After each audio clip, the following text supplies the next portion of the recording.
I want to figure out how blood gets from my heart, which I'm going to draw here, all the way to my toe. And I'm going to draw my foot over here and show you which toe I'm talking about. Let's say this toe right here.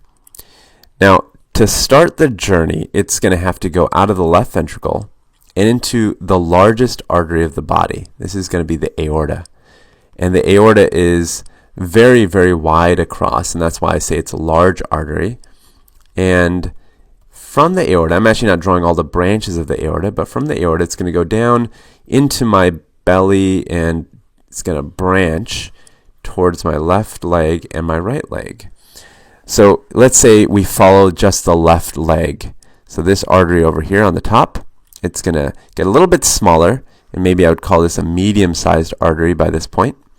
This is actually now getting down towards my ankle. Let's say we've gone quite a distance down to my ankle, and then there are of course little branches, and let's just follow the branch that goes towards my foot, which is this top one. Let's say this one goes towards my foot, and this is going to be now an even smaller artery. Let's call it small artery.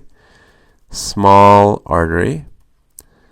From there, we're actually going to get into what we call arterioles. So it's going to get even tinier, right? It's going to branch.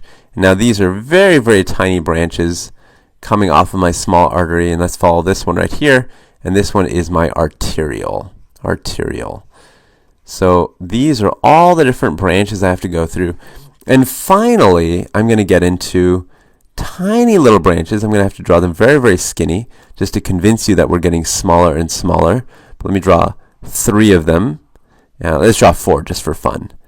4 of them, and this is actually going to now get towards my little toe cells. So let me draw some toe cells in here to convince you that I actually have gotten there. Let's say 1, 2 over here, and maybe 1 over here. These are my toe cells. Toe cells. And after the toe cells have kind of taken out whatever they need, maybe they need glucose, or maybe they need some oxygen, whatever they've taken out, they're also going to put in their waste. So they have, of course, some carbon dioxide waste that we need to drag back. This is now going to dump into what we call a venule. A venule.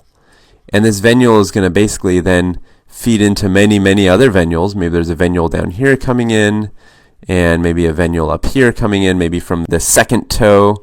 And it's going to basically all kind of gather together and get into a giant, giant set of veins. Maybe veins are dumping in here now, maybe another vein dumping in here, and these veins are all going to dump into an enormous vein that we call the inferior vena cava. I'll write that right here, inferior vena cava. And this is the large vein that brings back all the blood from the bottom half of the body. There's also another one over here called the superior vena cava, and this is bringing back blood from the arms and head.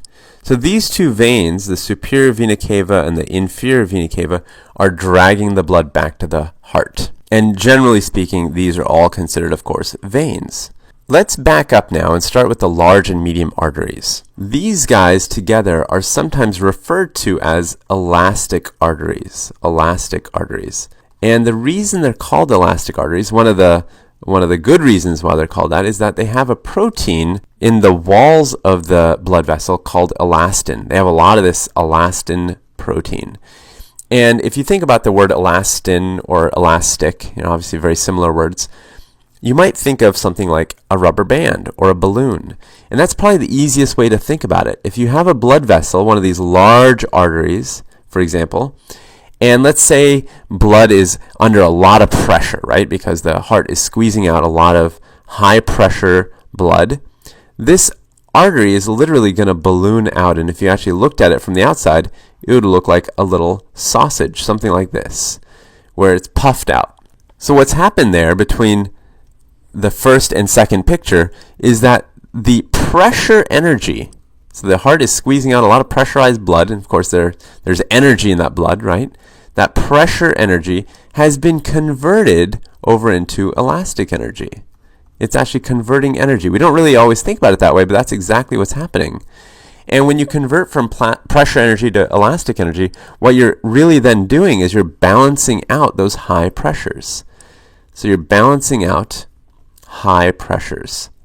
high pressures. And this is actually very important because the blood that's coming into our arteries is under, let's not forget, high pressure. So the arterial system we know is a high pressure system.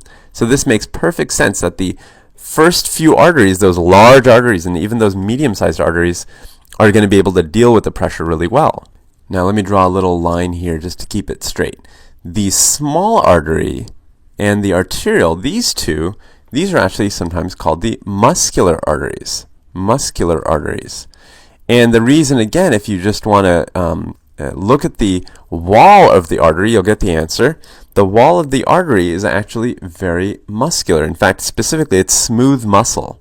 So not the kind of muscle you have in your heart or in your bicep, but this is smooth muscle that's in the wall of the artery, and there's lots of it. So again, if you have a little blood vessel like this, if you imagine tons and tons of smooth muscle on the outside, so let's draw it like this, little bands of smooth muscle. If those bands decide that they want to contract down, if they want to squeeze down, you're going to get something that looks like a little straw because those muscles are now tight. They're tightly wound, right?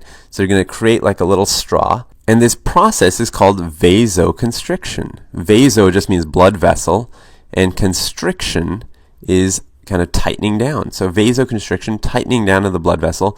And what that does is it increases resistance, right? Just like if you're trying to blow through a tiny, tiny little straw, there's a lot of resistance. Well, it's the same idea here, and actually a lot of that resistance and change in the constriction or vasoconstriction is happening at the arteriole level. So that's why they're very special, and I want you to remember them. From there, blood is going to go through the capillaries. I didn't actually label them the first time, but let me just write that here. Sometimes they call them capillary beds.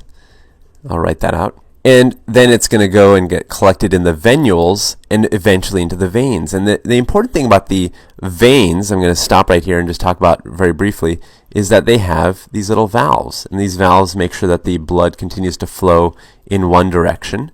So one important thing here is the valves. And remember, the other important thing is that they are able to deal with large volumes. So unlike the arterial side, where it's all about large pressure, down here with the vein side, we have to think about large volumes. Remember, about 2/3 of your blood at any point in time is sitting in some vein or venule somewhere.